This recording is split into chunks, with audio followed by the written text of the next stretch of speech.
Have you ever attended NUBOSS before? My name is Mustafa Ibrahim Bagudu, MI Bagudu. Please follow me and I'll be taking you through this memorable experience.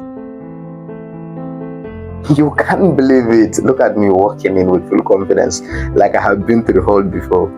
So to deliver myself wiser, I'm telling you, I've never been to the hall before. But I had people calling it International Conference Hall, Musa Osman Secretary at Maiduguri. Met this Aluta comrade for the third time. And you know, when you meet Aluta comrade, you must laugh.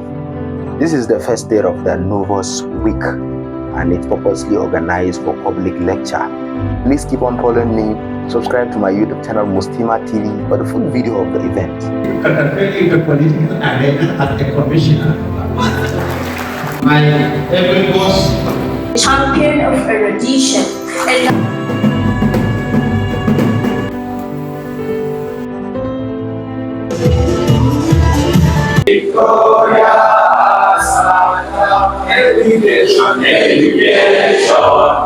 This is just the beginning of the event. After the national anthem, followed by the Aluta anthem, and the MC did well in introducing the chairman of the occasion to declare the event open. Today, you are students. Tomorrow. Well, I don't know who provides them with the program of the event, but believe you me, the event planner is a wonderful one. After the chairman of the occasion, the MC honorably invites the NUBOSS president for the welcome address. And guess what? Ambassador Ahmad Kari Ahmad did well. my every boss, and also in my predecessor, Dr. Abubakar Sadiq Wadu, former national president of NUBOSS. After all the amazing lectures delivered by these erudites, I just found the one delivered by Professor Umar Ibrahim so amazing to share with you. Dr. Mamani Kubio, as he stated, he was our teacher, our mentor, that grew over, I think, more than 60% of my age generation into that level. We are happy to be with you and will always continue to go for your advice and words of wisdom. My brother and colleague, Dr. Abanguru, we were together at Ramat Polytechnic before transitioning to Katapeli into political arena as a commissioner.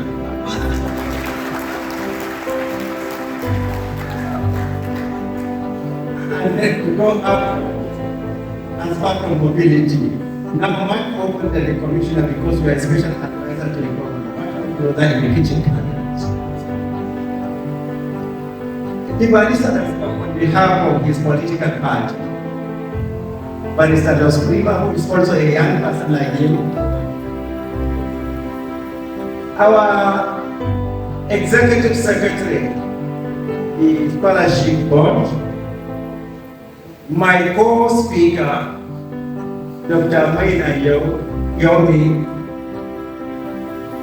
the administrative officer of the State Scholarship Board, the president, Nigeria Union of Borno State Students, Honorable Commissioner, the local government, who is also an academic body, but into the political arena.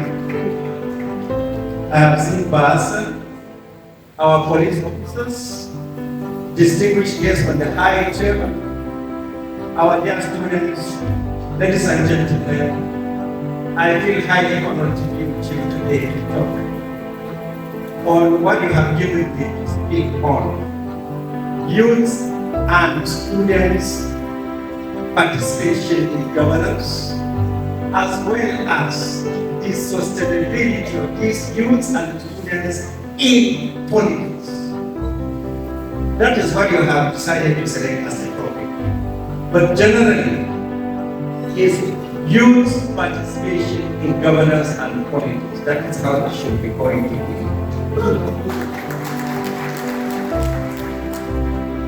But I heard the barrister saying he's not very young man. He is among the youths. And I heard our father, Dr. Abula, if not because he is outside the academy, he would have been an ignorant because his students are now ignorant. If our students have become professors, I don't see the reason why they should remain as a doctor. You must be an emeritus professor also. Your topic is very interesting, very sensitive. But considering your target audience, students, when you are talking about students' participation in governance, what do you think will come to your mind?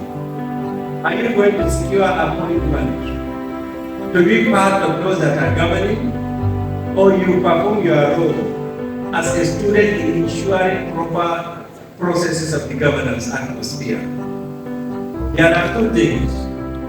When we think about governance, we think about those that are in authoritative position, those that are implementing, and those that are controlling the resources. No. The difference between governance and government is clearly clear. Government refers to group of people clothed with responsibilities of implementing public policy. The authority they occupy is what we call responsibility to carry out the office by power. And when you are talking about governance, you have three different principles. You have power, you have influence, you have authority. And if we are talking about your participation in governance, which one are you? Is it the authoritative position you occupy, or is it the influence, or is it the power? Where do you find yourself in? But for you to know where you belong to, what is power? Power refers to ability to force people to do what they would not ordinarily going to do if left alone. That power is divided into cavalier, force, naked and brute force, to force people, to subjugate them, to comply with what you want them to do. And then you have the economy that will be used in cajoling people, in forcing the people to respond to your needs and aspirations. This is all about power. When you are talking about influence, that is what I think where you should come in. Refers to ability to garner support to service your needs. You are not powerful. Your ability to garner. Garner means galvanize. Galvanize means generate opinion that will be tailored toward your interests, toward what you want to achieve. That is influence. And that is why democracy is somehow not responding to the majority. When I say democracy, our type of democracy, not the social democracy. Our type of democracy is liberal democracy, American type of democracy, where the influential people who own the multinational corporations run political parties like the Barista, Los Police. That is what Joe Biden is suffering from. As a president of the most powerful country on the face of the earth, he was forced to postpone his ambition to run for second term as a result of the influential people threatening to withdraw funding that party. Which means in liberal democracy, those who funded the political party will get their ways to get what they want. And this is the type of democracy we are practicing. And you as youths and students, you constituted more than 70% of Nigeria's population. Do you have the influence to alter the course of governance? Do you have that influence? Before I go to that, let me come back to explain authority. Authority, as I say, is the responsibility to carry out the office backed by power. But Mr. Suri is representing the party chairman. The party chairman is the most powerful. He acted on delegated responsibility. The power he is exercising is conferred on the office, but that office is only authoritative. The Nigerian police is exercising the authority vested on them based on the powers of the President delegation to the Inspector General of Police. The chairman of Borno State Civil Service occupying authoritative position on behalf of the powerful the governor of Borno State. I hope you are getting that. Authority is responsibility to discharge representing somebody that is powerful. The authoritative or the authority does not control resources. The control is being released by the power. The authority allocates the resources. Now, your participation in governance, where are you? Between the power, influence, and authority. Can you answer yourself where you belong to? Are you in authoritative position? Are you in powerful position, or are you in an influential position? Where are you? Yours is what? Influence. Influence. To gather your numerical strengths, to galvanize public opinion, to read the direction of policy, to participate in the process of policy formulation, to draw the attention of the most powerful that they must respond to the needs and aspirations of the youth and the students. That is why you do. That is how the student should be in the process of governance. That is number one. Number two, if you are influential enough, our parents would not even call you to stop participating in the projects. We don't want the project because of the nature of yourself. Your influence will only be reflective on you if you are in position to overcome your parochial sentiment and ethnic jingoism. If you are all that educated, if you have all that culture of political socialization, nobody will stop you. So how do you participate in governance? It's a question of you to know yourself, to prepare yourself, to have a footprint on convincing the people on the objectives you are pursuing, to draw the attention of the powerful to create an office for you. You have seen the younger people being appointed, even at the national level. You can see them as maybe even ministers. You can see them as special advisors. You can see them as commissioners. Yes. Are they representing the young people, or they are representing the interests of their bosses that appointed them to these respective positions? Which one are they representing? Are they really representing the students or young people, or they are representing those that have appointed them? Tell me, answer me, your own students. Are they representing their bosses or you? How do you now make them to ensure that they are representing you? That is how you gear yourself, you prepare yourself for it. This is a platform, National Union of Borno State Students Union. You are caricature of the established political platform.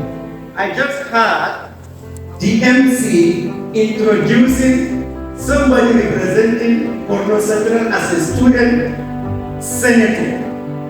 I heard you student speaker. You are preparing yourself for the challenges ahead. How do you do it? It's a function of your ability to lobby into the governance processes. If you put yourself in order, if you are consistent, if you can mobilize, you can come with common objective, devoid of southern Borno, northern Borno, Borno Central Christian Muslims, that you have a common issue to address, and you speak in one voice, the governor or the president must listen to you.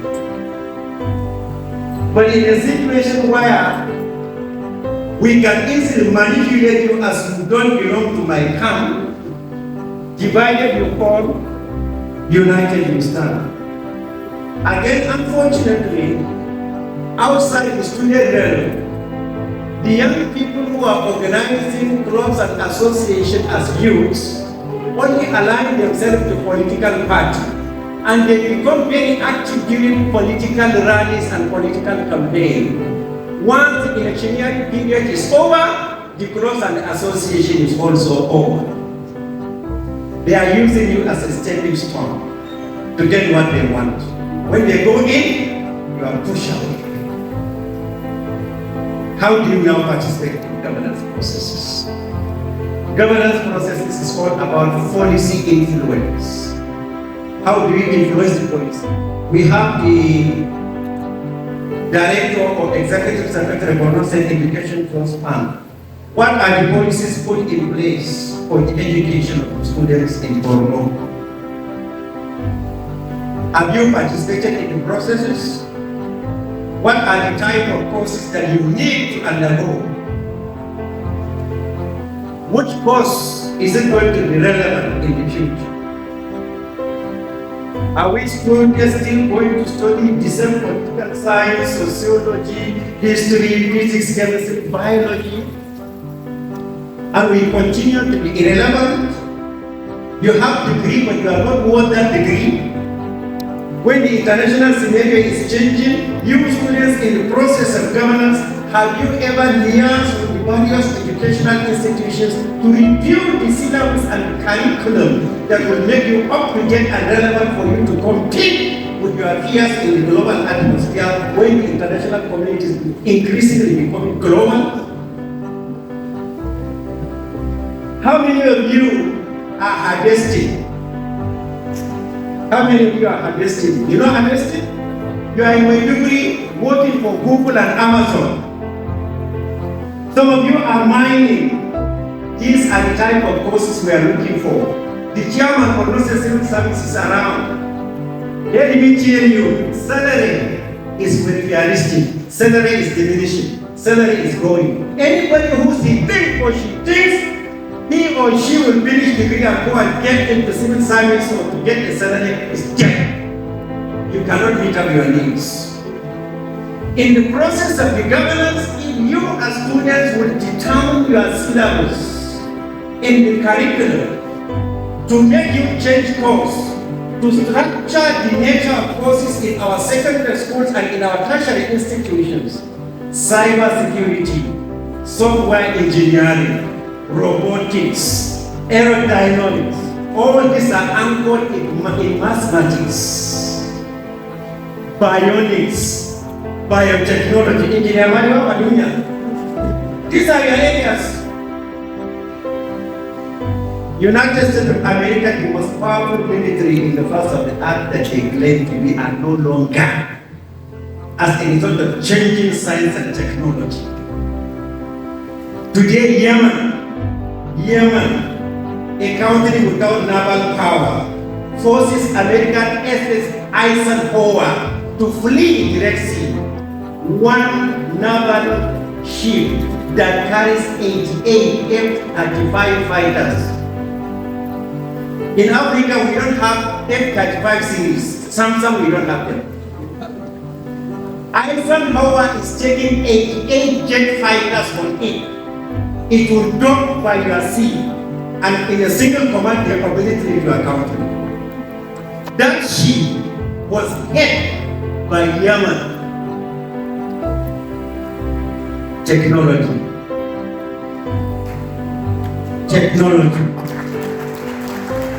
Where are you? Where are you? They said Yemen is the poorest country, but Yemen came up with indigenous technology to hit American warship, America a superpower, Yemen the most backward. And yet last week, Israel most heavily defended country with Aegis air defense system, with THAAD air defense system, with Patriot air defense system. Yemen can fly a drone into Tel Aviv. Knowledge is power. Going to the governance processes, liaise with the educational institutions. We want to catch up. The Secretary of Borno State Scholarship is by my side. I heard over a radio that they have opened a website for the indigenous of Borno State to log in and register for scholarship. But with due respect, sir, I think you have mentioned specific courses. These courses that they specified are the most needed courses for the needs of our people. That's why they specify it. Don't think you are left behind. No. As the time goes on, some of the courses that you are reading will be obsolete, and therefore it has to be reviewed on and on and on. You have to equip yourselves. Then the other governance processes is your ability to mobilize your fellow students. If you are the students, it means you are the think tank. You are groomed in the university. When you go to the community, you groom fellow youths. Were you able to create contact with those that are not in the higher institutions of learning? Are you in contact? Or you just assume yourself as Malam Nasara and therefore you are much more away from them? You didn't. You created class for yourself. For who are you reading? For who are you studying? You are not studying for yourself, you are studying for your people. The people to whom you are struggling to study, you are disconnected. You don't think like them, you don't feel like them, so they see you as a stranger in their land. The way you think, the way you behave is different from them. How could they believe you? Go down. Establish contact. Establish connection between you, the Almajiris, the Kekenabel drivers, the sellers of Kaudi, the Goro sellers, my Damake, my Kosei. Try to create what? Link. Embark on advocacy. Let them support you. When they support you, whatever you wanted to, you will be involved in the process of governance. And this will directly tell you or take you to youth and students' involvement in politics.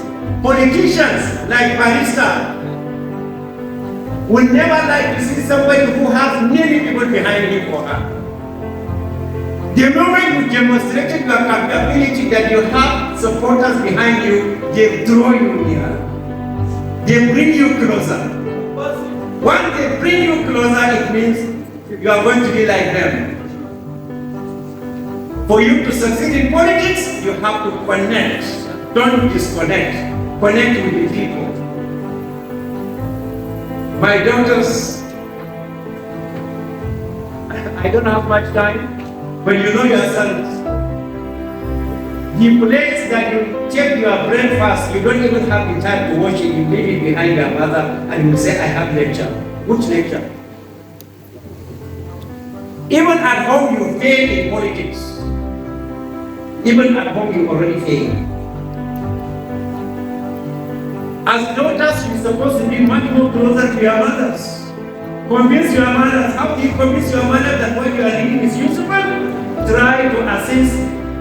Execute your role before you leave. Once you are backed up by your mother, your neighbor is backed by her mother, then from there you will be free. And you, the young men, Raman Polytechnic, Colleges of Education, College of Agri, School of Nursing, Health Technology, and the universities, you think because you are in the university, you are above. You don't wash your parents' clothes, you don't wash their car, you don't even say good morning. What you only know is, I need my transport money. You fail. Politics starts in the family. If you don't know, let me tell you, praying in congregation is politics. For you to go to mosque and pray is politics. For you to go to church and pray is politics. For you to go to Rome is politics. For you to go to Hajj is politics. What is politics? Ability to have a congregation with common vision and aspiration. Ability to select a leader that will lead you on what you need. An imam is the leader, the pastor is the leader. The clergy and the laity relationship, the congregation and the imam relationship, followership and leadership, that is why it began. At the family level, you have the father, followed by the mother, and then starting from elder brother to youngest in the family. These are the strata and the layer. It extends to neighborhood, it extends to the community, it extends to the stage. Your problem is the inability to convince our parents that what you are reading is exceptionally excellent. Our father said the degree that is awarded to you is in character and learning. For you to have a common character, rigor based on perseverance, patience, discipline, brokenness, and efficiency. That is it all about. That is all about patience, perseverance. You don't have the patience, you don't have the perseverance, you did little, you want more, and you want it to be successful. That's why he said you will crash. You will crash. You will crash. But you largely fail in politics. Take this as an assignment. Young people, you largely fail in politics because of your inept attitude. Students, you fail in your politics because of your self-centeredness. Don't show yourself as a university student until when you are in the university. When you come home, you are just ordinary. Behave like them. Once they have contrary opinion, try to reason with them. Don't be temperament. Don't say ordinary illiterates. If the illiterates are not there, will you have an educated? It's a dichotomy. Without negative, there will be no positive. And what you should understand is, you are above poverty threshold. You are not poor. It's just a matter of time. You are not poor. You are not. All of you are rich. All of you. But it now depends on your ability to contemplate on the meaning of richness. But the Prophet of Islam said, La faqra ba'da ilm. There is no poverty after knowledge. Once you are knowledgeable, you are no longer. If you are poor, you become poor by your own choice. By your own choice.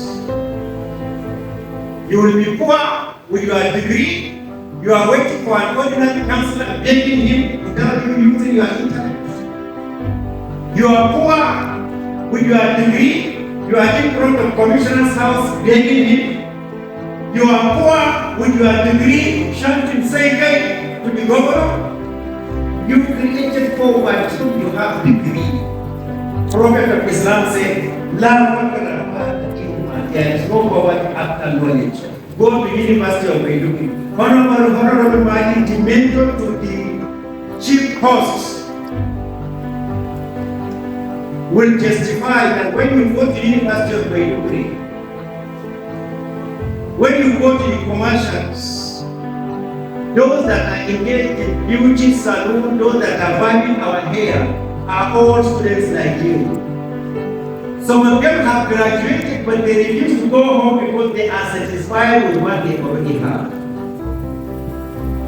Some of them will go into the university staff quarters, will say, I will teach your children English, mathematics, physics, chemistry, and biology.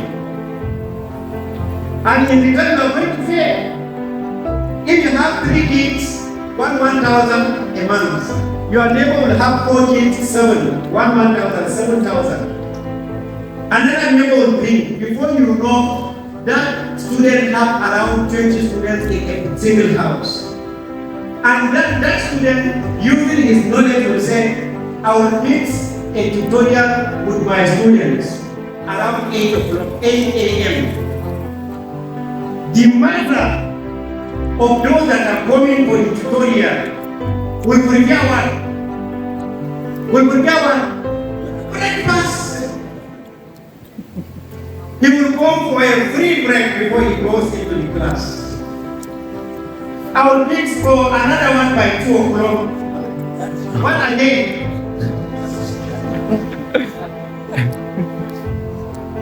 And then Jane that this one and this one, their calculation and learning activity is very slow. So I'm coming back around 6 p.m. Guaranteed.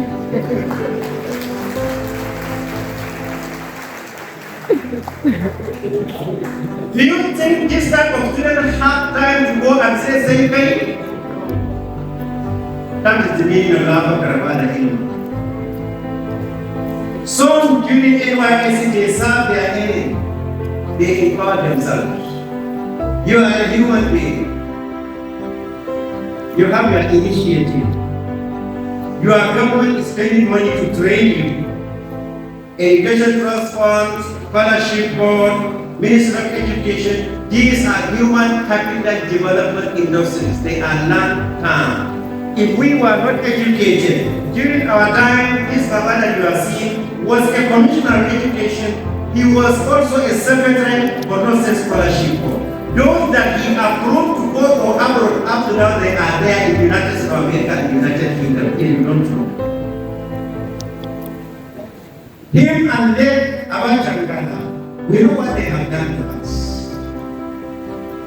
They encourage us by saying that, look, go home, mobilize your people, teach them on your areas of discipline. I'm here to talk about a game changer, a tribe that's transforming the tribe and encouraging students into the tribe initiative. I'm talking about Zulu's tribe initiative.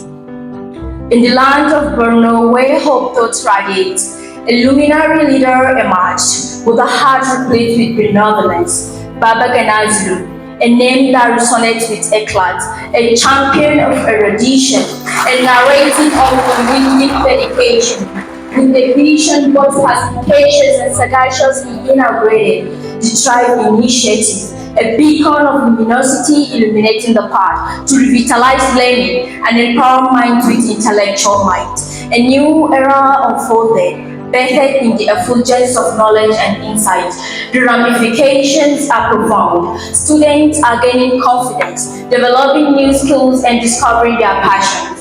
They are becoming active participants in their online journey rather than just passive recipients.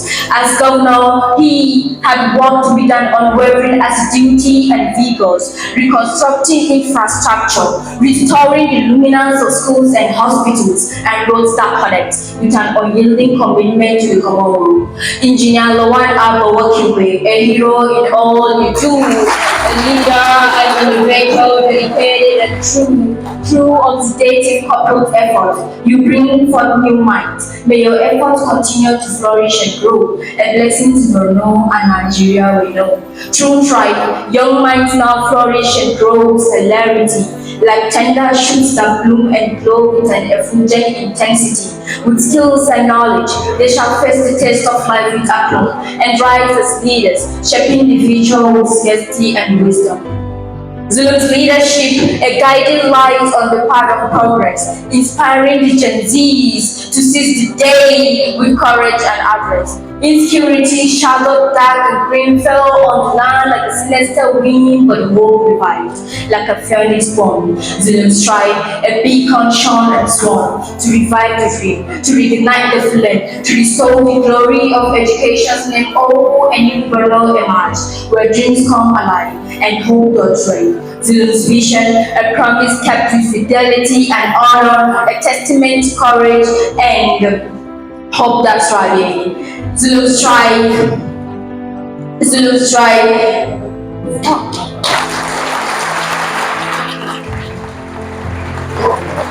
Zulus strive, a legacy that shall endure through the ages, a tribute to Zulu in this novel page. In the honor of his name shall be enshrined with glory. Thank you so much.